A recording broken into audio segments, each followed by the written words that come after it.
महाड शहर पोलीस ठाण्यात सोमनाथ ओझरडे यांच्यावर अॅट्रॉसिटी अंतर्गत गुन्हा दाखल.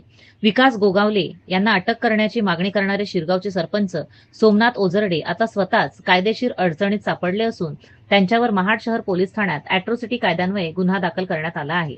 मिळालेल्या माहितीनुसार 1 जानेवारी रोजी सायंकाळी 8:15 ते 8:30 वाजण्याच्या सुमारास रोहन धेंडवल व त्यांचा मित्र महाड येथील एका ज्यूस सेंटरवर ज्यूस पिण्यासाठी गेले असता तेथे सोमनाथ ओझरडे यांच्यासह अक्षय भोसले व प्रतीक हे तिघे आले.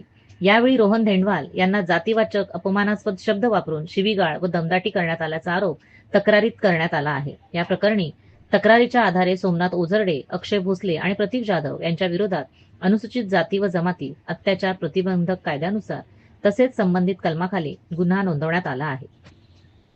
बघा, 1 तारखेची घटना आहे. रात्री 8 सव्वा 8च्या दरम्यान मी परिवारच्या इथे ज्यूस सेंटरला उभा होतो ज्यूस पिण्यासाठी. माझ्याबरोबर रोहन शिंदे म्हणून माझा मित्र होता. बेकरीमधून सोमनाथ ओझरडे, त्याच्यानंतर प्रतीक जगताप आणि अक्षय भोसले आणि इतर 2-3 जण होते. ते आल्यावर मला डायरेक्ट त्याने आवाज मारला की कशी तुमची विकासशीलची जिरवली.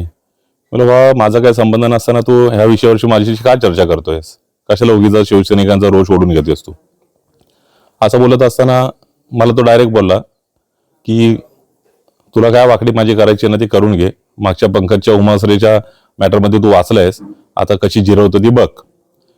एवढं नंतर बोलल्यावर मी बोललो, माझ्याशी तो ह्या भाषेत तू बोलू नकोस. मला तो डायरेक्ट शिवीगाळ वगैरे करायला लागला.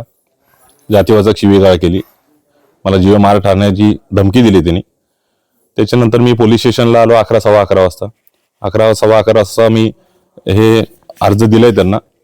त्याच्यानंतर 15-20 मिनिटांमध्ये त्या अर्ध्या तासाच्या अंतरामध्ये परत सोमनाथ इथे येऊन जातो. इथनंच कोणतरी त्यांना कळवतो की अशा ठिकाणी तुमचा हे करून आलेले आहेत म्हणून, अर्ज घेऊन आलेले आहेत गुन्ह्यासाठी, आणि तुम्हाला इथे येऊन धमकी देऊन जातो.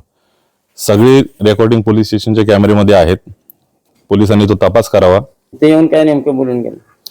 इथे येऊन मला तेच आता त्यांनी सांगितलं की जे तू करतोय ते करू नकोस, आता तू इथंच थांब. मी माझ्या मुलाला घेऊन आलोय, तुझी पण मुलं आहेत, माझी पण मुलं आहेत, नाहीतर मला अन्यथा तुझ्यावर पोस्कोचा गुन्हा दाखल करायला लागेल की तू माझ्या मुलाच्या लघवीच्या ठिकाणी हात लावलास. मी त्याला स्पष्ट सांगितलं की तुला जो गुन्हा दाखल करायचा माझ्यावर खोटा तर तू करू शकतोस. तिथं सीसीटीव्ही कॅमेरे आहेत, तिथं कोण कोण होतं, तुझा मुलगा होता नव्हता ते सीसीटीव्ही कॅमेऱ्यामध्ये दिसून येईल.